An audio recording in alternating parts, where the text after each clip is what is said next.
Hello my people, welcome back to my channel. Today's video is very hot. What Omoyele Sowore displayed outside the court will make you say wow, what is going on in this country? Because he talked about the judges, he talked about the DSS, and he also talks about President Bola Ahmed Tinubu. I mean our current president, even though people does not like him. Make sure you watch this video to the very end, because the allegation in this video will make you shocked. Now let us start with the facts on ground. According to Symphony TV, Omoyele Sowore, the presidential candidate of the Africa Action Congress known as AAC, has just dropped some heavy allegation about his ongoing trial. Now, right outside the courtroom, Sowore alleged that there is a massive conspiracy to put him behind bars. Did you hear what I said? He said there is a massive conspiracy to put him behind bars. He also claimed that the prosecutors are trying to foreclose or to shut down his defense case, even though a vital document was not provided by the court registrar. But my people, I want you to listen to this part very well. Sowore stated clearly in the interview that he was told they have already agreed with the judge to send him to prison. Yes, you heard me right. He alleged that the judgment is already been written and they are just counting days. He even compared his situation to Kensaro Wiwa and MKO Abiola, claiming that the legal system uses judges to sacrifice innocent people. Kai.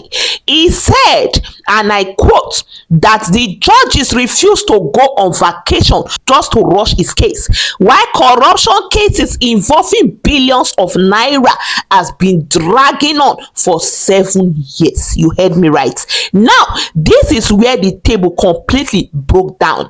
Sowore moved from the judge straight to our president. I know it's our president, President Bola Ahmed Tinubu.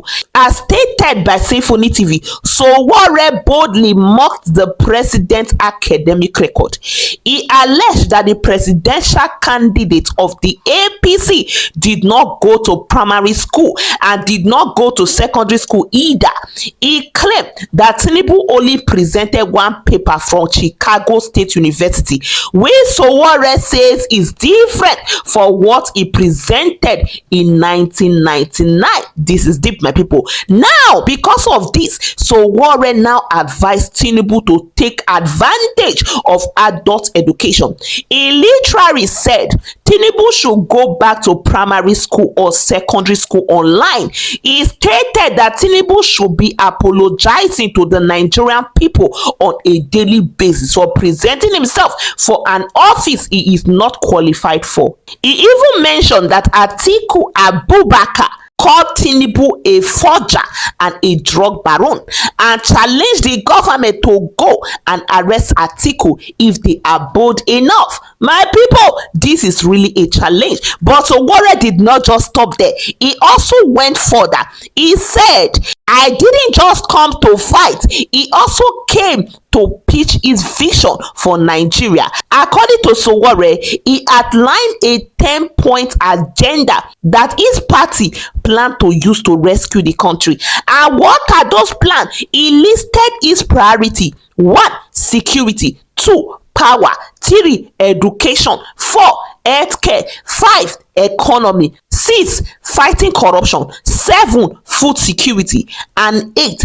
Technology. He also claimed that his party wants to introduce a brand new technological economy, and then he touched on a living wages. My people, Sowore stated he wants 500,000 naira to become the minimum wage in Nigeria. If that can happen, Nigeria would have been a better place. But these politicians, you know what they do. I am not saying Sowore is that. I'm not saying it's different. But you know what these politicians do. When they want to campaign, they will just say something that will make Nigeria to say, wow, if this person enter, it's going to change the old stuff. But the truth is that campaign promises is not the same as when they are in position.